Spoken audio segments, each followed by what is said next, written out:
Hi hi வீட்டில் இருக்கிற சாமியெல்லாம் கும்பிட்டுட்டு வேகமாக பல ஆறுகள், பல குளங்கள், பல பனைமரங்கள், பல வயல்கள் இதெல்லாம் தாண்டி நாங்கள் எங்கே போயிட்டுருக்கோம்னு பார்க்குறீங்களா? எங்கள் குலதெய்வம் கோயிலுக்கு தாங்க போயிட்டுருக்கோம். எதுக்குடா இவ்வளோ சாமான்களோடு நாங்கள் குலதெய்வம் கோயிலுக்கு போயிட்டுருக்கோம் இல்லை வந்திருக்கோம் அப்படின்னு சொல்லி பார்க்குறீங்களா? எங்கள் குட்டீஸுக்கெல்லாம் மொட்டை போடுறதுக்காக தாங்க வந்திருக்கோம்.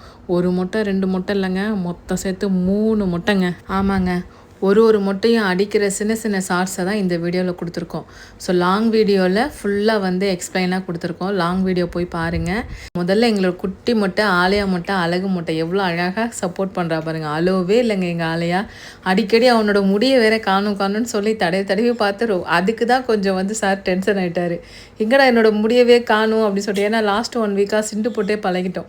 சிண்டு போட்டு பூ வச்சு அழகாக ஆளை வந்து பொம்பளை பிள்ளை மாதிரி ரெடி பண்ணி அழகாக இருந்தார். அதனால் முடிய காணுன்னு சொல்லி தேடினா 3 மொட்டைங்களையும் வேகமாக போட்டு சந்தன தடவி புது ட்ரெஸ் போட்டு சாருங்களை ரெடி பண்ணோம். அடுத்த விஷயம் என்ன? காது குத்துற விஷயந்தான். மொட்டை என்னமோ சின்னதுலேருந்து அடித்தாலும் காது குத்துறது என்னமோ பெருசுலேருந்து தான் குத்தணும்னு சொல்லிட்டாங்க. அதில் முதலிடம் பிடித்தவர் கவினாஷ்.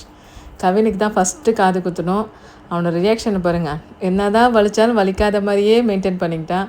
செகண்டு நம்ம சார் விஸ்வாவுக்கு ஆள் ரெகலை கட்டிட்டாங்க. சாயங்காலம் வரைக்கும் நினச்சி அழுதுகிட்டே இருந்தான் காது குத்துறதை.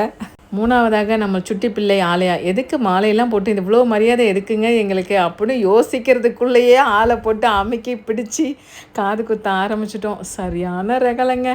கொஞ்சம் நெஞ்சம் அழுக கிடையாது. மாலையும் வேணாம் ஒன்று வேணான்னு வேஷ்டி சட்டையெல்லாம் கொஞ்சம் நேரத்தில் கழட்டி விட்டு வச்சுட்டு பனியனோடு நின்றுட்டு இருந்தாங்க.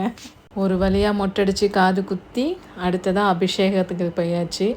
சந்தன அபிஷேகம், பால் அபிஷேகம், தயிர் அபிஷேகம் எல்லா அபிஷேகமும் முடித்து சிறப்பான அலங்காரம் பண்ணி இவங்களுக்கு எல்லாமே மரியாதை பண்ணி சுவாமியோட படையல் போட ஆரம்பிச்சிட்டாங்க.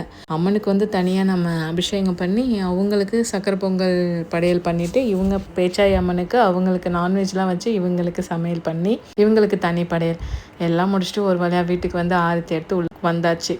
குலதெய்வம் கோயில் நம்மளுக்கு லாங்கு, எல்லாரையும் கூட்டிகிட்டு போக முடியாது. அப்படிங்கிறனால நாங்கள் விருந்தை வந்து மறுநாள் பண்ணிட்டோம். விருந்து வந்து அம்மா வீட்டில் பண்ணியிருந்தோம், பந்தல்லாம் போட்டு. மழை வேறு எங்களை வந்து பயமுறுத்தினதுனால நாங்கள் பந்தல் இந்த மாதிரி அரேஞ்ச் பண்ணியிருந்தோம்.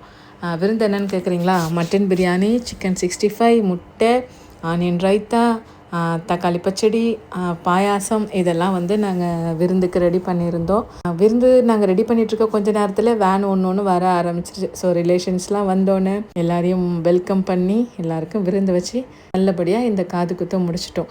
லாங் வீடியோ பாருங்கள், லைக் பண்ணுங்கள், சப்ஸ்கிரைப் பண்ணுங்கள், சப்போர்ட் பண்ணுங்கள். தேங்க்யூ.